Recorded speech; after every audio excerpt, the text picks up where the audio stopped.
तो हमने खाना वाना खाया और हम लोग चल रहे थे वापस होटल पे। तो हमें अचानक से ब्रूस के लिए एक आवाज सुनाई दी, मिस्टर ऑक्सनफर्ड। तो ब्रूस बोला यस, तो प्लीज कम कम कम। तो एक्चुअली एक ऐसा बिल्कुल छोटा सा सलून था। तो मैंने उसको पूछा, आप इनको जानते हो? तो उसने बोला मैं आपको भी जानता हूँ। और हम लोग पूरे we were shocked when we saw कि हम लोग पहले कोई क्रिकेट से रिलेटेड लोग नहीं है जो वहां पे आते हैं। बड़े बड़े क्रिकेटर्स मुंबई में आके उसके पास हेयर कट करवाते थे।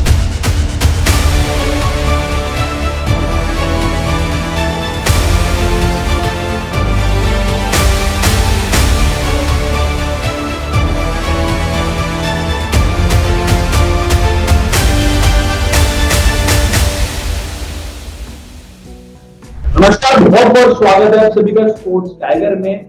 मैं हूं आपके साथ। देखिए, आईपीएल शुरू होने में बस कुछ ही दिन रह गए हैं। लगातार आप सभी की डिमांड आ रही थी जो आईपीएल का सेगमेंट है उसमें वापस से जो हमें इंटरव्यू चाहिए। एक बार फिर से हम आपके साथ हाजिर हैं। इस बार हमारे साथ खिलाड़ी नहीं है, लेकिन एक ऐसे शख्स हैं जिन्होंने कई कीर्तिमान अपने करियर में बनाया है। बहुत बहुत स्वागत है विनीत सर आपका स्पोर्ट्स टाइगर में। Thank you Anuj, good to be with you all. Thank you sir. कैसे हैं सर? सबसे पहला मेरे से आपसे ये क्वेश्चन रहेगा, क्योंकि बहुत कुछ जो है कोरोना के दौर में हो रहा है, और सबसे पहले घर में सब कैसे हैं, आप कैसे हैं? मैं बहुत बढ़िया हूँ, घर में सब बढ़िया है।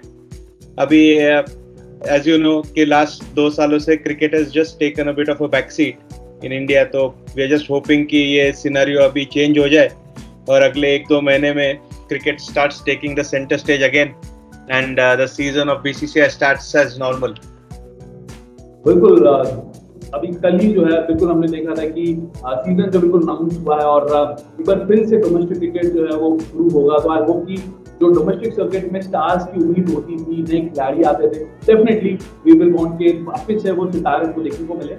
बट मैं आपके एम्पायरिंग करियर को थोड़ा जानना चाहूँगा, how it all started, because बहुत ही कम उम्र में आपने एम्पायरिंग शुरू करी थी, और इनफैक्ट आप सबसे कम उम्र के वो अंपायर भी बने जिन्होंने इंडिया को रिप्रेजेंट किया इंटरनेशनल लेवल पे। उसके बारे में थोड़ा बताइए कि हाउ इट ऑल स्टार्टेड, कैसे जर्नी की शुरुआत हुई। मात्र 18 साल की उम्र में I guess you started umpiring in first class cricket. And मैंने ये भी पढ़ा था कि जब आपके फ्रेंड्स जो है क्रिकेट खेल रहे थे और तकरीबन 12 साल के जब भी आप थे, तब आपका रुझान जो था सबसे ज्यादा क्रिकेट को समझने में था, अंपायरिंग में था। ये कैसे डिस्कवर किया, पैशन को प्रोफेशन में कैसे तब्दील किया? एक्चुअली इसलिए बना अंपायर क्योंकि खेल नहीं पाता था। तुमने कहा कि दोस्त मेरे जब क्रिकेट खेलते थे, तो इसका प्लेन आंसर ये है कि मैं खेल नहीं पाता था। तो इतना अच्छा खिलाड़ी था नहीं कि क्रिकेट में कुछ कर पाऊँ, लेकिन क्रिकेट से जुड़ा तो रहना चाहता था।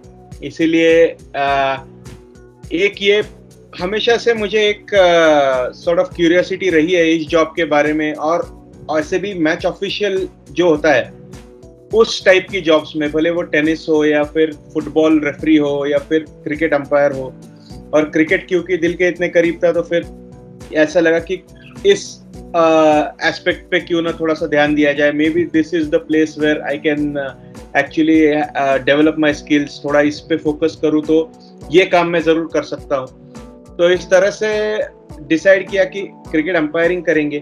बट एज यू नो कि cricket umpiring is a hobby to start with. जैसे वीकेंड में मैचेस किए, पॉकेट मनी के लिए थोड़े पैसे बनाए, स्टेट पैनल का एग्जाम दिया, फिर स्टेट पैनल में पास होने के बाद you become on to the Maharashtra state panel. तो you actually that's your first step on the circuit, कि वहां आने के बाद फिर लोग आपको थोड़ा सा लोकल लेवल पे पहचानने लगते हैं कि भैया ये बंदा अंपायरिंग करता है। उसके बाद अनफॉर्चुनेटली बीसीसीआई का एग्जाम काफी साल हुआ नहीं। तो जब अगला एग्जाम हुआ तो हम 2007 में पास हुए बीसीसीआई का एग्जाम। तो I started umpiring at the age of 18. After a period of around 7 to 8 years I got into the BCCI panel. फिर क्या हुआ कि बिकॉज बीसीसीआई न्यू कि ये अपकमिंग अंपायर्स का अपॉर्चुनिटी देना है, तो मुझे दूसरे साल से ही काफी अच्छी opportunities, Ranji trophies, Duleep trophies वगैरह मिलना शुरू हो गया। उस परफॉर्मेंस के बेसिस पे 2010 और 11 में मुझे चुना गया इंटरनेशनल पैनल के लिए, which was a very fortunate break for me. Sudden rise on to the international level. तो एक्चुअल प्रोफेशनल जर्नी तब शुरू हुई जब बीसीसीआई के साथ एंट्री किया 2008 में, और हॉबी छोड़ के ये मेरा एक प्रोफेशन बन गया। बहुत ही इंटरेस्टिंग जर्नी आपकी रही है। एंड आपने बात करी बीसीसीआई किस तरीके से उस वक्त और ज्यादा रिसोर्सेज को चैनलाइज कर रहा था, वो ये वही दौर है जब आईपीएल की शुरुआत हुई थी। 2009 में एक्सपेंड हो रहा था हमारा क्रिकेट, काफी ज्यादा डोमिनेशन जो था बीसीसीआई का वो आ रहा था। लेकिन सबके बीच में आपका डेब्यू जो है अंपायरिंग का होता है, और अक्सर हमने देखा है कि किसी भी क्रिकेटर के लिए एक ड्रीम होता है, अगर वो स्पेशली इंडिया से है, ईडन गार्डन्स पे डेब्यू करे। आपने इंडिया पाकिस्तान के मैच में डेब्यू किया और कोलकाता के हाई वोल्टेज ग्राउंड पे, मतलब ड्रीम होता है हर एक क्रिकेटर का वहां पे डेब्यू करना। तो वो कैसा एक्सपीरियंस था, और वो भी मैच इंडिया पाकिस्तान का। उस सुबह के बारे में बताइए, जो सुबह जो एक आप फील किया होगा कि भाई मुझे मैच में जाना है, उस मेमोरी के बारे में थोड़ा बहुत। जब भी मुझसे कोई बात होती है तो इस बारे में जरूर पूछा जाता है। एक्चुअली ये लाइफ की एक ऐसी हैपनिंग बन गई है कि सॉर्ट ऑफ अ माइलस्टोन, कि जिस बारे में हर बार बात होती है। तो मैं थोड़ा सा पहले बताऊंगा आपको कि जब ये पाकिस्तान का सीरीज अनाउंस हुआ था तो उसमें 2 T20s थे और 3 ODI थे। तो ODI थे चेन्नई में था, कोलकाता में था और दिल्ली में था। तो मुझे ये तो बताया गया था कि आपको एक ODI में आपका डेब्यू हो जाएगा। तो मैं तो सोच रहा था कैलकाटा में, क्योंकि जैसे अंपायरिंग की हायरार्की होती है, जो हमारे पैनल के सबसे सीनियर अंपायर होते हैं वो शुरुआत करते हैं सीरीज का। तो मुझे पता था कि मेरा नंबर दूसरा तीसरा लग जाएगा बीच में कहीं पे, तो या तो दिल्ली में शुरू होगा या कैलकाटा में शुरू होगा। उससे पहले T20s हुए थे बेंगलोर और अहमदाबाद में। तो उस T20 सीरीज ने हमको काफी मदद किया टोटल एनवायरनमेंट से फेमिलियर होने के लिए। तो मुझे बताया गया कि आपका डेब्यू होगा कैलकाटा में। तो मैंने तो पहले तो खुद को थोड़ा सा गैदर किया। मैं बोला ये क्या हो रहा है, मैं कैलकाटा में डेब्यू कर रहा हूँ, वो भी इंडिया पाकिस्तान में कर रहा हूँ। और ये तो मीन्स जैसे बोलते हैं ना सोने पे सुहागा हो जाता है, उस टाइप का था। जैसे हम कैलकाटा पहुंचे तो मुझे मेरी टीम मिली थी। तो हम लोग टीम से पहले दिन एक ये होता है कि जो डेब्यू कर रहा होता है वो सबको खाने पे ले जाता है। तो मैं मेरी टीम को खाने पे ले गया था। And actually it is more than a dinner meet, it is a sort of a feeling कि जो इकट्ठा आने की जो फीलिंग होती है वो सबसे ज्यादा इंपॉर्टेंट होती है कि हम लोग एक है। तो कैलकाटा में हम लोग एक अच्छे रेस्टोरेंट में जाके रात को we had our team dinner. तो it's sort of set the tone.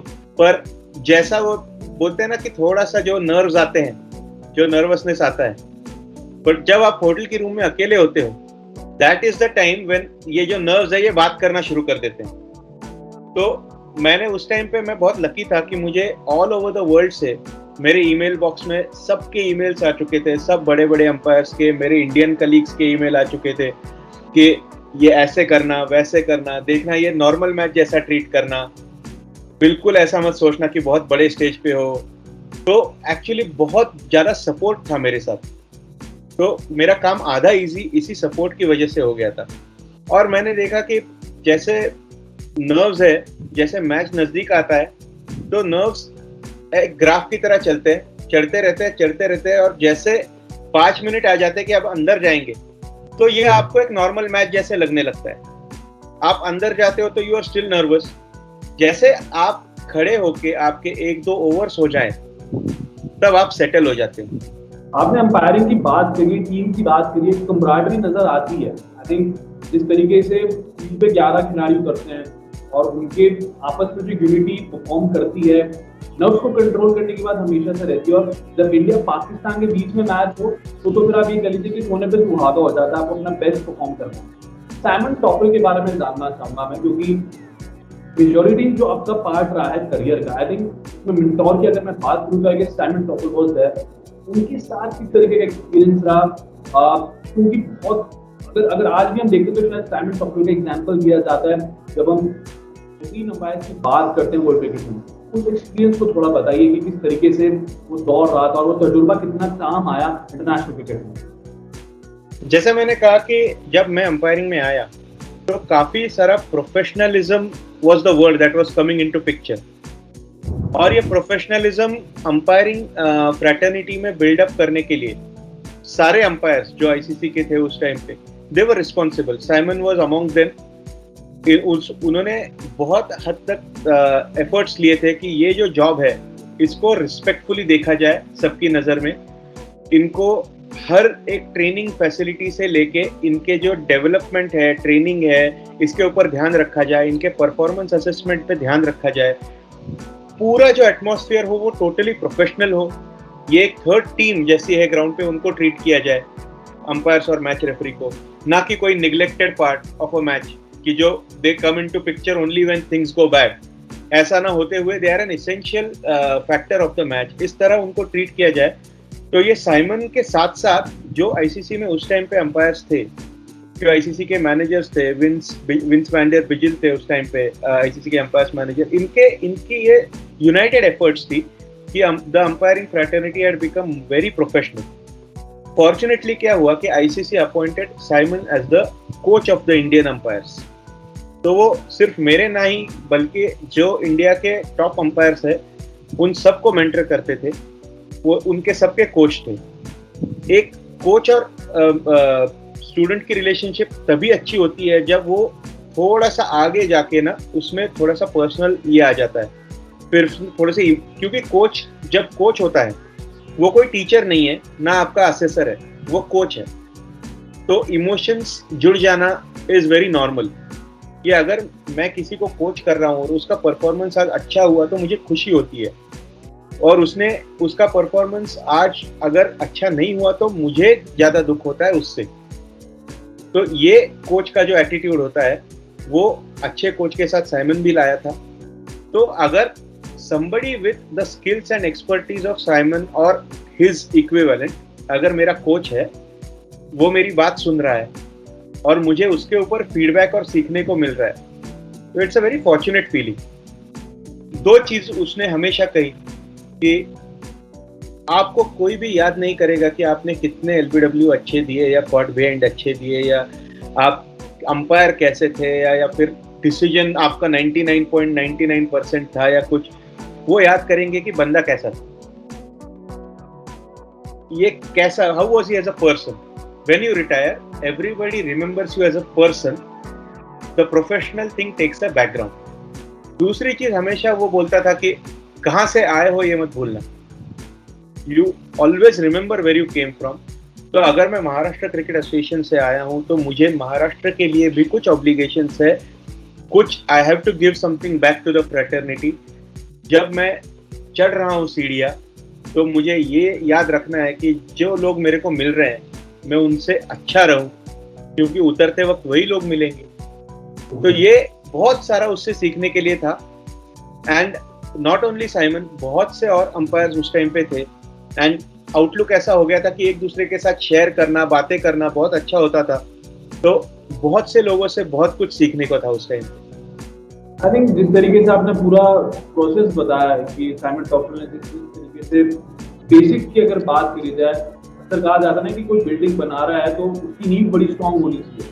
I think मैं उससे रिलेट कर पा रहा हूँ कि आपकी नींव इतनी स्ट्रॉन्ग थी जो कि can see your international career. अब मैं थोड़ा टेक्निकलिटीज में आना चाहूंगा, क्योंकि डीआरएस की अक्सर बात होती है, टेक्नोलॉजी की अक्सर बात होती है, और बीते कुछ सालों में जिस तरीके से गेम रीडिफाइन हुआ है, बहुत सी नई चीजें आ रही हैं, क्या लगता है आपको कि टेक्नोलॉजी का क्रिकेट में फायदा तो हुआ है, लेकिन अंपायरिंग के हिसाब से एक अंपायर जब उस डीआरएस को डील करता है, डीआरएस के साथ डील करता है, या फिर अक्सर सॉफ्ट सिग्नल की बात होती है, कंट्रोवर्शियल जिसे बना दिया जाता है, इस पे आपका क्या जो है टेक रहेगा, क्या आपके थॉट्स रहेंगे? क्योंकि बीते कुछ सालों में डीआरएस के डिसीजंस को लेके, चाहे वो 2019 वर्ल्ड कप सेमीफाइनल हो, आज भी एक बहुत बड़ा मैटर ऑफ डिबेट है। क्या आपका पॉइंट रहेगा उस फाइनल को लेके? साथ ही साथ टेक्नोलॉजी का कितना बड़ा इन्वॉल्वमेंट आप मानते हैं क्रिकेट में? मेरा जो इंटरनेशनल लेवल पे काम था वो उस टाइम पे था जब इंडिया डीआरएस नहीं लेती थी, इंडिया डीआरएस नहीं खेलती थी। बट मैं जैसे later on India started playing DRS games, they accepted the DRS playing conditions. Technology के लिए ना अंपायर्स ने एक चीज तो बहुत एक मन से गांठ बांध ली है हम सब ने, मैं खुद की बात नहीं कर रहा हूं, कि अब पीछे नहीं जा सकते, you can not go back, यहां से आगे ही होगा जो कुछ भी होगा, ठीक है। तो पर्सनल फीलिंग्स का कोई यहाँ मतलब बनता ही नहीं है कि आपको टेक्नोलॉजी के बारे में क्या लगता है. You will have to live with technology, और टेक्नोलॉजी इससे भी ज्यादा शार्प होती जाएगी, इससे भी ज्यादा आप स्कैनर में रहोगे, and you will have to accept it as a part of your job. अब पर्सनल फीलिंग्स के बारे में पूछोगे तो मुझे लगता है कि एक लेवल पे बहुत हेल्पफुल हो जाता है एक अंपायर के लिए जब उसका डिसीजन करेक्ट हो जाता है. अगर ह्यूमन एरर रिड्यूस करना है और उसमें टेक्नोलॉजी मदद कर रही है तो इट इज एन एसेट. ठीक है, लोग बोल रहे हैं कि टेक्नोलॉजी ओवरकिल हो रहा है, बहुत ज्यादा हो रहा है. ठीक है, but the viewers are still enjoying it. DRS की जो टूल्स होते हैं, भले वो अल्ट्रा एज हो या बॉल ट्रैकिंग हो, पहले कहाँ अल्ट्रा एज होता था, अल्ट्रा एज बाद में आया. पहले तो हम लोग आंख और कान यूज करके ही डिफ्लेक्शंस और वो नॉइज कैंसिलेशन वगैरह यूज करके ट्राई करते थे नॉइज पकड़ना.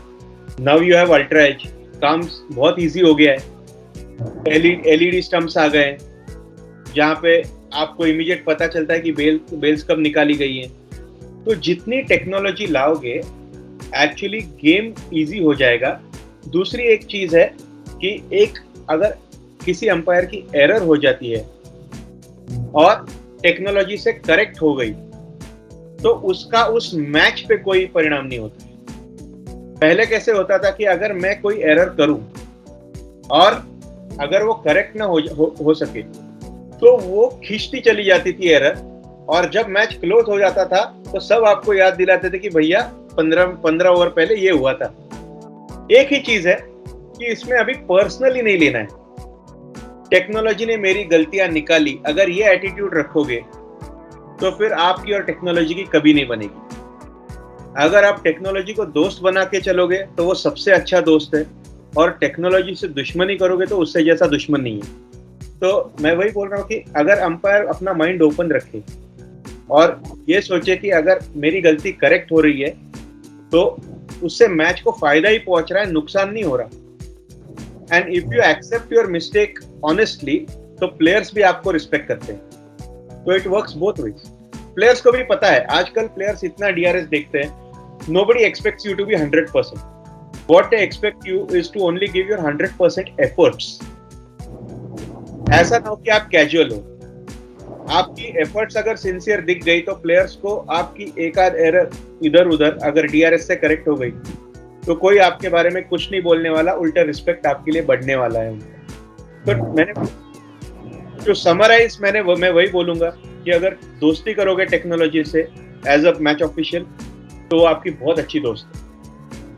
बिल्कुल, जिस तरीके से टेक्नोलॉजी की आपने बात करी है, यहाँ पे मैं थोड़ा डिस्कस करना चाहूंगा कि अक्सर क्रिकेट को हम वैसे तो हमेशा से जेंटलमैन गेम कहते हैं, लेकिन बीते कुछ सालों में आपने अगर देखा हो तो शकीब अल हसन का मैं सीधा यहाँ बात करना चाहूंगा, क्योंकि बहुत बड़ा एक मौकरी हुआ है. आप ये कह सकते हैं कि इस तरीके से अंपायर के साथ शुरू किया गया, लीग हो रही थी बांग्लादेश में, और एज एन अंपायर जब आपने इस वाक्य के बारे में सुना तो आपका पहला इंप्रेशन क्या था, और किस तरीके से क्रिकेटर्स के साथ साथ जो अंपायर्स का पूरा एक बॉन्ड होता है वो कितना आपने एक तरीके से उसको इस तरफ जाते हुए देखा कि भैया ये क्या हो रहा है, कोई सोच नहीं सकता था. इस तरीके से उन्होंने स्टंप उखाड़े विकेट से, उसके बाद जो भी वो बॉडी लैंग्वेज थी उनकी, अग्रेसिव बहुत थे. एज एन अंपायर क्या उस समय फील हुआ? क्या होता है ना कि आजकल किसी भी चीज का वीडियो हो जाता है और वो वायरल हो जाता है.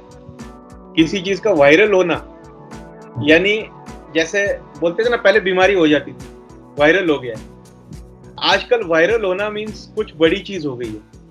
तो जैसे सबके पास आया, मैंने भी वो वीडियो पहले देखा, जैसे सबको हुआ वैसे पहले मुझे भी गुस्सा आया, यार ये क्या हो रहा है. ठीक है, ये क्या हो रहा है, मीन्स ऐसे थोड़ी क्रिकेट चलता है. ये फीलिंग इनिशियल होती है, एक नॉर्मल जो अंदर से आती है. Then the individual inside you starts to take the control. तो आप थोड़ा सा रैशनली उसके बारे में सोचने लगते हो कि भैया मुझे सिर्फ ये बॉल दिख रहा है, उसने जो किया वो दिख रहा है, जो वो अंपायर अपना काम कर रहा है वो दिख रहा है. उस मैच में पहले क्या हुआ है, बाद में क्या हुआ है, उसकी मुझे कुछ हिस्ट्री पता नहीं है. तो मैं अपना ओपिनियन तो बना लूंगा कि गलत सही तो सबने देखा कि क्या हुआ है, ठीक है.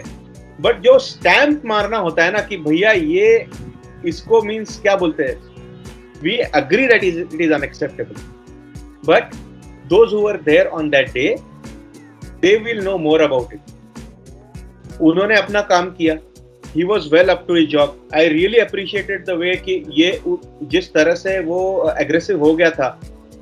अगर मैं आपको एक चीज बताऊंगा कि आप सोचो कि एक प्लेयर एग्रेसिव हो गया उस वीडियो में, जिस वीडियो की आप बात कर रहे हो, अगर अंपायर भी एग्रेसिव हो जाता तो क्या होता? तो वीडियो और वायरल हो जाता, और व्यूज मिलते, फिर और उसको लाइक्स मिलते, और फिर और बातचीत होती उसको. I would really appreciate the umpire on his part कि जिस तरह से उसने खुद का कंपोजर रखा है, उसको पता है कि मुझे अपना आपा नहीं खोना है. मैं जितने भी स्पेक्टेटर्स ने ये देखा उनसे ये कहूंगा कि आप इस चीज को थोड़ा रैशनली एनालाइज करो. प्लेयर ने जो किया वो तो सबने देखा है. मींस उसको कोई रॉकेट साइंस नहीं है, कोई भी बता देगा कि वो एक्सेप्टेबल है या अनएक्सेप्टेबल है. ठीक है, उस वीडियो से कुछ पॉजिटिव अगर लेना है तो मैं लूंगा कि उस अंपायर ने अपना जॉब जिस तरह से किया वो बहुत ज्यादा पॉजिटिव था. तो हमेशा हमको एक चीज अंपायर्स को याद रखनी होती है कि मैं और मेरा पार्टनर दो है ग्राउंड पे, पर अगर प्लेयर्स का झुंड आ जाए तो ये मॉब मेंटालिटी कैसे टैकल करनी है, ये हमको विद आवर एक्सपीरियंस हम लोग सीख जाते हैं. इसीलिए वो अंपायर सीखा हुआ था, उसने कोई रिएक्शन नहीं किया, ना रिटेलिएट किया. शाकिब के साथ जो होना था वो तो हमने देखा है, उसकी कंट्री ने उस पर एक्शन लिया. फिर widely he also sent out an apology. अभी उस एपोलॉजी का कितना ये है, it is for everybody to जज. तो इसीलिए ये अभी भी जो इंसिडेंट हुआ है, मुझे लगता है कि लोगों ने इससे ये सीखना चाहिए कि क्या करो तो खराब लगता है ग्राउंड पे, और क्या करो तो बहुत ही खराब लगता है, ये क्रिकेट ग्राउंड पे इसकी जगह ही नहीं है. तो this incident should serve as an example for people to learn out of it and actually help improve player behavior everywhere. इसके साथ साथ मैं ये भी जानना चाहूंगा कि स्लेजिंग की जब मैंने यहाँ बात छेड़ दी है कि जिस तरीके से अग्रेसिव हो गए, स्लेजिंग से ज्यादा ही चीजें हो गई, उनका गुस्सा बहुत ज्यादा वहां पे देखने को मिला. एज एन एम्पायर जब दोनों टीम के बीच जबरदस्त मुकाबला हो रहा होता है, काफी ज्यादा हीट ऑफ द मूवमेंट में पॉइंट्स भी एक्सचेंज होते हैं, तो ऐसे में अंपायर के तौर पे आप उसको किस तरीके से इसको हैंडल करते हैं? क्योंकि एज एन व्यूअर शायद उनको जब हम टेलीविजन पे वो चीजें देखते हैं तो शायद अलग तरीके से परसीव होती है, जब ग्राउंड पे वो सब चीजें हो रही होती हैं तब एज एन अंपायर आप किस तरीके से रिएक्ट करते हैं? कितना ज्यादा काम उस वक्त रहना पड़ता है और कितना चैलेंजिंग ये बन जाता है? एक्चुअली क्या होता है कि जैसे हम लोग जितनी अंपायरिंग ज्यादा करते हैं, जितना ज्यादा एक्सपीरियंस हम पाते हैं, उससे हम लोग ना थोड़ा गेम को रीड करना सीख लेते हैं. मैं यही बोलता हूँ कि अच्छा अंपायर वही है जो एंटीसिपेशन स्किल्स रखता है. कि सिचुएशन ने आपके मुंह पे लगने के बाद एक्शन लेने से कोई फायदा नहीं होता. अगर आप एंटीसिपेट करो और खुद तैयार रहो कुछ चीज होने के लिए. हम लोग स्लेजिंग कहते हैं. There is a very distinct difference between sledging and misbehaviour. अगर आप बोलोगे कि स्लेजिंग इज अनएक्सेप्टेबल बिहेवियर, अगर आप वो निकाल दोगे, देखो आप you are playing with 2 batsman and 11 fielders, तो 13 प्लेयर्स खेल रहे हैं. They are high profile names जो एक हाई वोल्टेज गेम खेल रहे हैं. उनके इमोशंस को आप पूरा दबा के नहीं रख सकते हो, ये पकड़ के चलो. आप उनको पूरी लगाम लगा के नहीं चल सकते. आपको लगाम उस टाइम पे लगानी है जब गेम ट्रैक से निकल रहा हो. अगर मैं पुलिस वाले की तरह डंडा लेके ग्राउंड पे खड़ा रह जाऊं और मास्टर जी की तरह हर चीज के लिए डांटूं, तो गेम बहुत प्लेन बन जाएगा. हमें ये भी एक हमारी रिस्पॉन्सिबिलिटी है एज अंपायर कि हम गेम का चार्म ना खोने दें. Game has emotions involve. Players के इमोशंस उबलेंगे, प्लेयर्स के इमोशंस निकलेंगे. अगर मैं किसी गुस्से वाले प्लेयर से बात कर रहा हूं तो मुझे पहले उसका सुन लेना पड़ेगा. उसमें कोई कमी नहीं है, मीन्स मैं कोई कम नहीं हो जाता उसका सुनने से, बट उबाल निकल जाता है दूध का.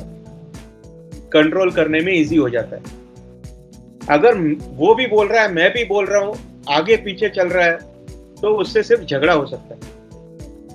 तो ये चीज हर एक अंपायर को सीखने के लिए बहुत इंपॉर्टेंट होता है कि आप कब बीच में पड़ो. मैं आपको एक एग्जांपल दूंगा. जैसे मैंने एक काफी पहले का कुछ इंटरव्यूज में ये एग्जांपल दिया हुआ है कि मैं एक बार एमसीजी पे मैच कर रहा था ऑस्ट्रेलिया पे गया हुआ था एक्सचेंज में, और माइक हसी बैटिंग कर रहे थे और मिचेल जॉनसन बॉलिंग कर रहे थे। या तो दैट वाज अ एग्जांपल कि भैया ये जो मुझे स्लेजिंग लगता है, I direct it to you even if you heard it. तो क्या हुआ था कि मैंने एक दो बार देखा कि बॉल डालने के बाद Mitchell Johnson was getting very close to Mike Hussey and कुछ बोल रहा था, and Mike Hussey as usual कुछ नहीं बोल रहे थे, ही वाज नॉट रिएक्टिंग। तो एक दो बार होने के बाद मैंने भी, जब मुझे लगा कि इंटरवीन करना चाहिए, मैंने किया। मैंने उनको बोला कि आपको थोड़ा सा रिलैक्स होना पड़ेगा वगैरह। He also said okay okay चल। तो मुझे एक्चुअल बैट्समैन ने बोला कि सर ये मेरी और उसकी एक दूसरे के साथ अंडरस्टैंडिंग है, वो कोई लाइन क्रॉस नहीं करेगा, ठीक है। वो हम दोनों ही जो अगले हफ्ते साउथ अफ्रीका के साथ टेस्ट मैच आ रहा है उसके लिए हम लोग तैयारी कर रहे हैं। So he said कि we are preparing for that test match and we are preparing for what to expect from the other team. So if he is coming close to me, please don't stop him. We promise that nothing will go out of hand. तो हम लोग जो apparently हमको लगता है कि ये गुस्सा है, स्लेजिंग है या फिर दोनों में टकराव है, ठीक है, उसको बहुत सारे अलग एंगल भी होते हैं। मैंने कई सारे ये भी एग्जांपल्स देखे कि एक टीम का प्लेयर दूसरी टीम के प्लेयर को मदद करते हुए ज्यादा एग्जांपल्स हमको ज्यादा दिखते हैं आजकल। जो प्लेयर्स ड्रेसिंग रूम शेयर करते हैं, वो जब अपनी कंट्री के लिए खेलते हैं और अपोजिट साइड्स में जाते हैं तो उनको पता है कि भैया ये आदमी मन से बुरा नहीं है, तो मैं इसको क्यों इसके साथ मिसबिहेव करूं। तो आपने देखा होगा कि ये बहुत कम हो चुका है, it is on the decline. कभी कभी हो जाता है and that we have to expect, because we are not playing with puppets, we are playing with individuals and we are playing with personalities. हाथों की 10 उंगलियां एक जैसी नहीं होती, कोई शांत होता है, कोई गुस्सैल होता है, कोई शुरू में गुस्सैल होता है बाद में शांत होता है, कोई शुरू में शांत होता है बाद में गुस्सैल होता है। तो हर एक आदमी का अपना अपना कैरेक्टर है। मैं हमेशा जो स्पेक्टेटर्स है, जो मेरे दोस्त भी है, आपको पता है हम अपने दोस्त कैसे होते हैं, सब व्हाट्सएप ग्रुप पे तो बहुत ज्यादा चर्चा चलती है, यार इसने ऐसे बिहेव किया, अरे उसने देखा कैसे बोला, अरे ये प्लेयर का ऐसे हो गया आज। तो हमेशा इससे यही बोलता हूँ कि भैया थोड़ा सा उनके पॉजिटिव्स पे भी गौर करो कि जब वो बैट्समैन गिरा तो बॉलर ने जाके हाथ दे के उठाया, इसके बारे में कोई क्यों नहीं बात करता। ऐसे एग्जांपल्स ग्राउंड पे होते हैं कि जब एक्चुअल प्लेयर्स की इंसानियत दिख जाती है सामने, those are the ones that should be projected more मेरे हिसाब से। माइंडसेट की आपने बात करी है, पॉजिटिव जितना अगर एक इंसान रह सकेगा, एक्सेप्ट करने वाली बात है। अब जब तक आप एक्सेप्टेंस नहीं लाएंगे तब तक आप शायद इसको बकअप ऑन नहीं कर पाएंगे। यस 2015 में मैं लेके जाना चाहूंगा आपको, क्योंकि वहां पे एक चैलेंजिंग वक्त आपने भी देखा जहाँ पे इंडिया साउथ अफ्रीका की सीरीज होती है, डिसीजंस को लेके बात होती है। तो उस वक्त के बारे में बताइए कि काफी सवाल उठे थे अंपायरिंग को लेके, उस वक्त किस तरीके से खुद को हैंडल किया था, क्या क्या उस वक्त जहन में चीजें चल रही थी और कैसे उस चीज को हैंडल करके चैलेंज एक्सेप्ट करके और फिर बाकी की जो चीजें रही थी उसको एग्जीक्यूट किया था। इंडिया साउथ अफ्रीका सीरीज उस टाइम पे हुआ था, आई थिंक 2015 की बात होगी, 15 या 16 की। जी। I think that was the final stages जहां पे इंडिया डीआरएस नहीं ले रहा था, या फिर T20 में डीआरएस नहीं होता था, या ओडीआई में इंडिया डीआरएस के साथ नहीं खेलता था। मैं वापस वही टेक्नोलॉजी की बात करूंगा कि हम सबको पता है when an umpire goes through a difficult situation, we have to always understand कि वो difficulty it can be due to various reasons। जब तक वो performance casual attitude या फिर क्या बोलते हैं controllable circumstances की वजह से है, तो then there is a problem। But अगर we are giving our 100%, but there are some things happening which are beyond our control, उस टाइम पे we have to only think of कि हमें आगे क्या करना है। मैं एक्चुअली उस टाइम पे पर्सनल एक्सपीरियंस अगर बताना है तो मैं ये नहीं कहूँगा कि बहुत ईजी था, ऑफ कोर्स डिफिकल्ट था। मैंने आपको बताया कि किसी भी अंपायर को फोकस में आना अच्छा नहीं लगता, बिकॉज अंपायर कभी भी अच्छी चीज़ों के लिए फोकस में नहीं आता है। हम जो अच्छा काम करते हैं वो हमेशा साइड लाइन बाईपास निकल जाता है। जो गलती होती है वो सामने आ जाती है। तो प्रॉब्लम बढ़ जाती है जब मीडिया उसको तूल देती है। वो ऐसा टाइम था 2015-16 जब सोशल मीडिया स्ट्रांग हो रहा था। सोशल मीडिया पे काफी सारा, और दूसरी ऐसी चीज थी कि उस टाइम पे हमको आदत नहीं थी। सोशल मीडिया बिल्डअप होना शुरू हो रहा था उस फेज में, so that made it even challenging phase. अभी अगर मेरे साथ ऐसा कुछ हो जाए या मेरे कलीग के साथ कुछ हो जाए, वी ऑल नो कैसे हैंडल करना है। वी ऑल नो ट्रोलर्स क्या होते हैं, वी ऑल नो कि डिट्रैक्टर्स क्या होते हैं, वी ऑल नो कि अगर मीडिया में कुछ छप के आए या कुछ विजुअल मीडिया पे दिख जाए तो उसको कैसे टैकल करना है। जब उस टाइम पे हुआ था तो इतना अवेयरनेस नहीं था कि यार लोग मेरे बारे में इतना बुरा क्यों बोल रहे हैं, मैंने ऐसा क्या कर दिया है ना। वो नेचुरल फीलिंग था अंदर से। अगेन आई विल से कि उस टाइम पे मेरे साथ बहुत अच्छा सपोर्ट था।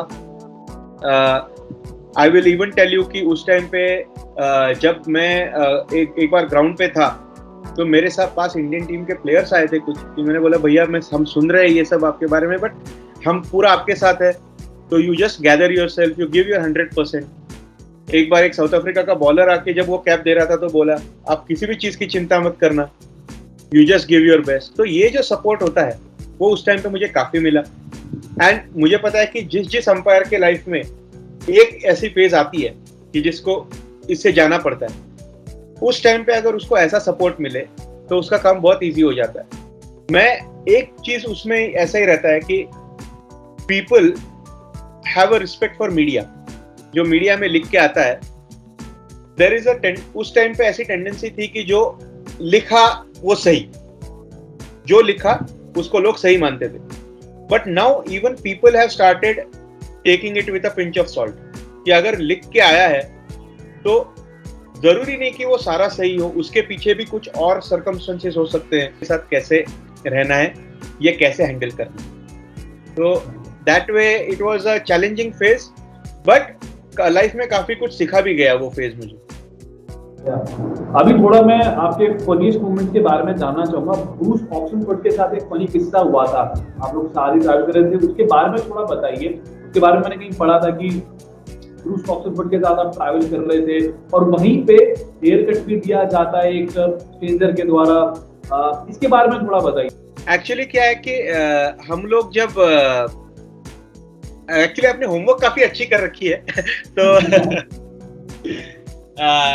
एक आईपीएल का मैच था, क्वालिफायर था, तो सीसीआई के ग्राउंड पे था। ये जो लोग आते हैं ना हमारे देश में, बाहर के देश के जो अंपायर्स हैं, उनको हमारे कल्चर के बारे में कुछ चीजें बहुत ही क्यूरियोसिटी उनकी बहुत ज्यादा होती है। कई लोग होते हैं जो शेल में रहते हैं कि भैया मैं इंडिया में आया हूं तो मैं हर चीज से सावधान रहूंगा, which is actually not a good approach. अगर आप किसी देश में जाते हो तो आप उसको उसका कल्चर एक्सप्लोर करना चाहिए, आपको उसके साथ एक होने का ट्राई करना चाहिए। तो we have had very good colleagues also कि जो हमारे साथ मिल के पूरा चलते थे। Then we have had some people जो बहुत रिजर्व रहेंगे कि इंडिया में आया हूं तो मैं पानी भी उबाल के पीऊंगा, मैं ये भी करूंगा, मैं इधर हाथ नहीं लगाऊंगा, उधर हाथ नहीं लगाऊंगा। वैसे भी देखे हमने और इसके जैसे भी देखे हैं। तो ब्रूस ऐसा था कि ब्रूस एकदम दिलखुलास बंदा था कि जो एकदम जो एंजॉय करना जानता था। तो ऐसे ही हम लोग शाम को निकल गए थे।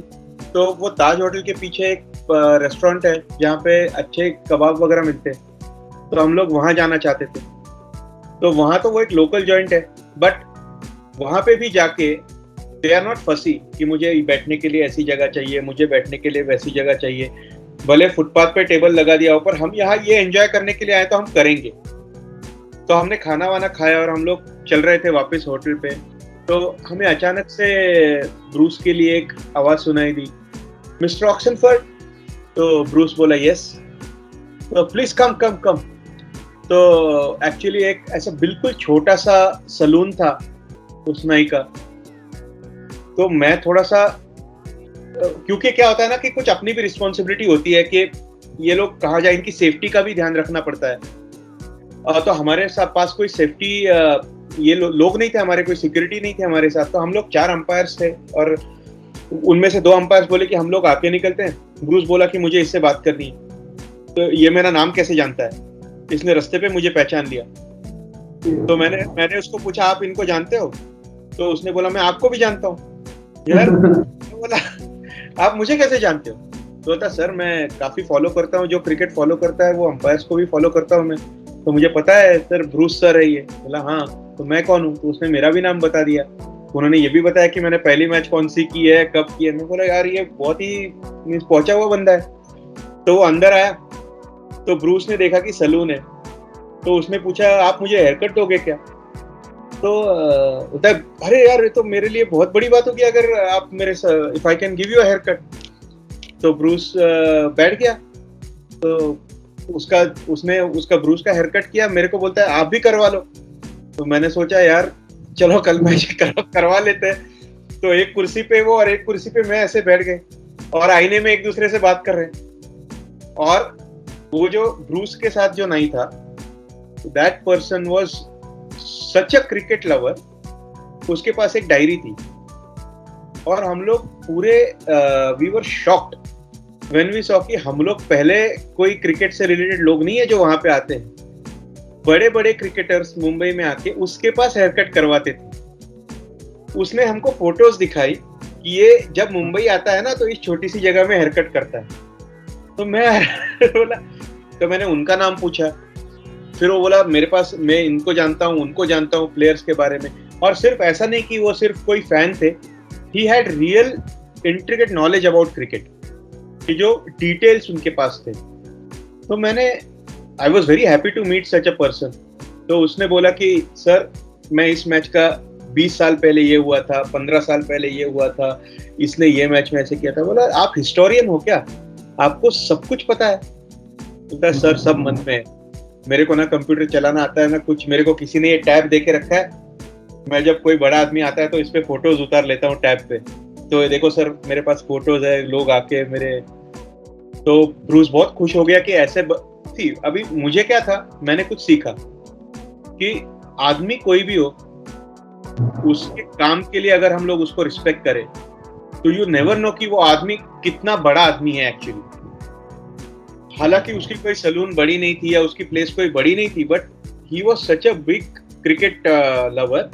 और मुझे एक चीज मेरे एक कलीग ने बताई थी, उन्होंने बोला था कि ऐसे लोगों को हमेशा रिस्पेक्ट करो, क्योंकि यही लोग हैं जो धूप में बारिश में खड़े रह के आपके मैच की टिकटें खरीदेंगे और आपका घर इन्हीं पे चलता है। यही लोग हैं जो आपकी मैच की टिकटें खरीदेंगे। ये जो आपको देखने आएंगे या मैच देखने आएंगे, इनसे क्रिकेट चलता है, उनसे नहीं चलता जो फ्री के पासेस लेके मैच पे आ जाते हैं। उस आदमी को अपने जॉब के बारे में बिल्कुल भी ये नहीं था कि वो खुद को कम नहीं समझता था। He was proud of what he was doing. तो आप जो भी काम कर रहे हो आप उसमें खुश हो। You don't need to feel small in front of somebody, यार मैं नहीं हूं तो मैं ब्रूस को कैसे अंदर बुलाऊं। नहीं नहीं, आप आओ, मैं आपको ये खिलाता हूँ वो खिलाता हूँ। फॉर्चुनेटली हमारा खाना हो चुका था, but he was so hospitable. तो वो आदमी कैसे खुद को प्रेजेंट करता था, फिर हम उसको कैसे खुश कर सकते हैं। ब्रूस ने जाते वक्त उसको जो रिवॉर्ड दिया, तो मेरे को लगता था कि यार मन में जैसे होता है ना अपना, यार एक हेयर कट के लिए इतना। बट बाद में उसने मुझे एक चीज बोली कि वो दिन भर काम किया होगा, ठीक है, he would have had a hard day, थक गया होगा। हम गए रात को 9 साढ़े 9 बजे। अगर मैं उसका दिन अच्छा कर दूं, अगर मैं उसकी चेहरे पे हंसी ला दूं जाते हुए, मेरे लिए ये 2 नोट देना इतना कुछ ज्यादा है नहीं, बट उस बंदे के लिए बहुत ज्यादा है। उससे वो खुश हो गया, आज रात को वो खुश घर जाएगा और वो एंजॉय करके सोएगा। तो that is what makes me feel good. तो मैंने उस इंसिडेंट से एक सीखा, making someone's day is important. अगर किसी छोटी चीज से आप किसी को खुश कर सको, आपके जेब से बहुत नहीं जाता, लेकिन हम लोग जो सोचते हैं देने से पहले, अगर वो ना सोचते हुए किसी का दिन बना दे, तो वो दैट इज समथिंग दैट मेरे मन में हमेशा रहेगा, ये कि काफी चीजें उससे सीखने को मिली मुझे। बिल्कुल, काफी दिलचस्प ये किस्सा था, बहुत ही इंस्पायरिंग किस्सा था। आई थिंक क्रिकेट के साथ साथ लाइफ में बहुत कुछ इस किस्से ने सिखाया है। जाते जाते मैं आपसे आखिरी सवाल यही पूछना चाहूंगा कि क्रिकेट का शौक सबको होता है, क्रिकेटर बनने का शौक होता है, देखने का शौक होता है, जो बडिंग अंपायर्स हैं, जिनको अंपायरिंग के प्रोफेशन में जाना है, उनके लिए आप क्या ऐसे इनसाइट्स देना चाहेंगे जो कि वो फॉलो कर सकें और उसे एग्जीक्यूट कर सकें? मेरे पास अभी भी बहुत सारे अपकमिंग अंपायर्स आते हैं कि जो अंपायरिंग में आना चाहते हैं या फिर अंपायरिंग में आ चुके होते हैं और उनको करियर गाइडेंस चाहिए होता है। मैं हमेशा उनसे एक ही बात कहता हूँ कि भैया 2 चीज़ों पे कभी भी कॉम्प्रोमाइज़ नहीं करना। एक चीज़ इज़ फाइनेंशियल स्टेबिलिटी, क्योंकि that matters for your family. आपकी फैमिली आपके लिए सबसे इम्पोर्टेंट है।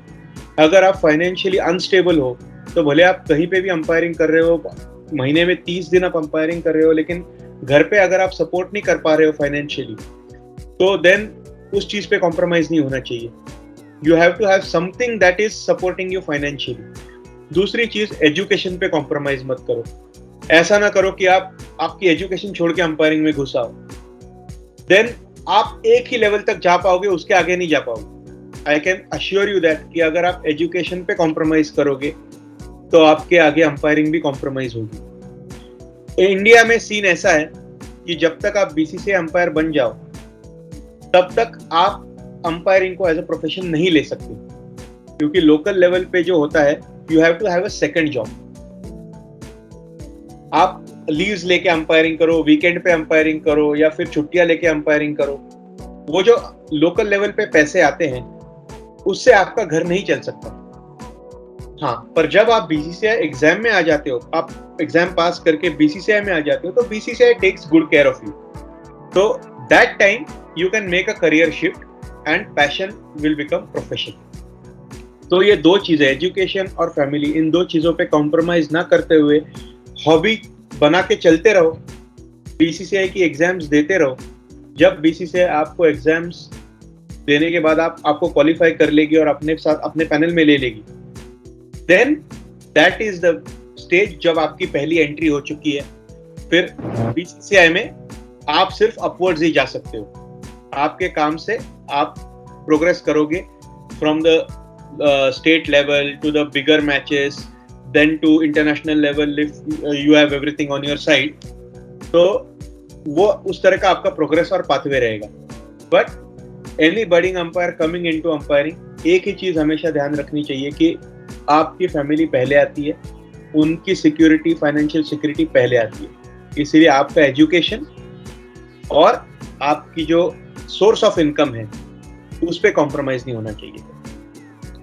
बिल्कुल, आई गेस जितने भी बडिंग अंपायर्स इस वक्त इस इंटरव्यू को देखेंगे तो आई गेस काफी कुछ वो अंपायरिंग के बारे में तो सीखेंगे उससे ज्यादा रियलिस्टिक कैसे रहना जिंदगी में। I think it's very important कि आप प्रैक्टिकल अप्रोच के साथ चलिए। फाइनेंशियल बैकअप को लेकर भी जैसे आपने बताया, आई होप जितने भी अंपायर्स इस वक्त आप ये कह सकते हैं कि बड़े अंपायर उस स्टेज में हैं जहाँ पे वो प्रोफेशन में इसको लेके आना चाहते हैं, तो जरूर उससे काफी कुछ सीखेंगे। हमने काफी कुछ सीखा है सर इस बीते कुछ इतने लंबे इंटरव्यू में, आगे बहुत कुछ सीखने को मिला है। बहुत बहुत शुक्रिया प्लीज सर, आई होप आगे भी आपके साथ जरूर मुलाकात होगी। बहुत बहुत शुक्रिया। बिल्कुल, thank you, I enjoyed being there, thank you.